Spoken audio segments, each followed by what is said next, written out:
So we are back again guys and welcome to my YouTube channel, and for today's video guys is tuturuan ko kayo kung paano mag-turn on ng CP nyo without power button. So let's go! Nobody gonna love me better. I must stick with you forever. Nobody gonna take me higher. I must stick with you. You know how to appreciate me. I must stick with you, my baby. Nobody ever made me feel this way. I must stick with you. So ito po yung CP na walang power button guys. OPPO F1. So paano to i-open without power button? So let's go. Pwede po to sa lahat ng Android na NSCP.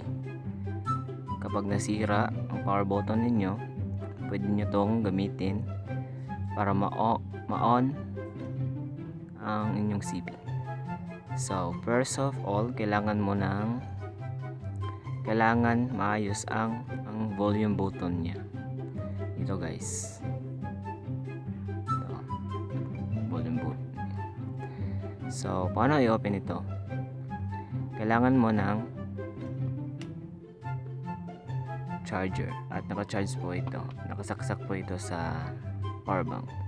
So, kailangan nyo pong gawin is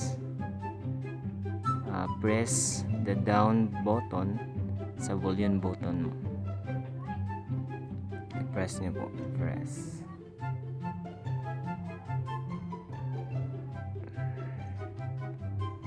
So, press nyo na. And then, isaksak nyo po to. Naka-press po to. Tapos, isaksak nyo po.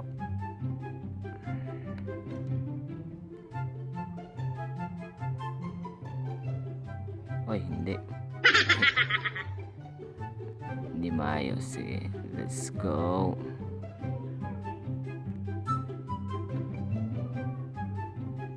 Okay, dito. Okay. So, na-open na guys. Ganun na po ang gagawin. Press nyo po tong button, down button sa volume button mo, and then saksak nyo po yung charger. Dapat naka-press po ang power button before mo isaksak ang charger.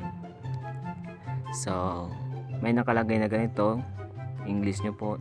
Reboot or restart ang nakalagay guys. So, reboot nyo lang or restart the phone.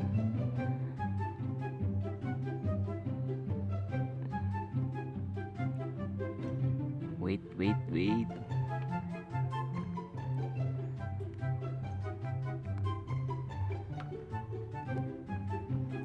So, sira po to pero natatouch pa to.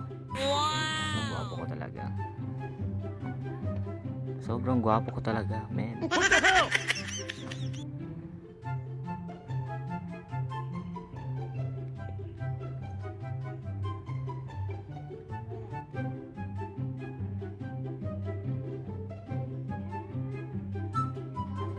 Oh, yeah. So, open na po guys. So, yun lang po guys ang pag-open guys. Sobrang dali lang po. So, okay po to sa lahat ng Android phone. Iwan ko lang po sa mga iOS or iPhone kung gagana ba ang ganun pamamaraan. So, yun lang po guys. Don't forget to subscribe, like, and share to my YouTube channel, and comment ka sa baba kung natulungan ka.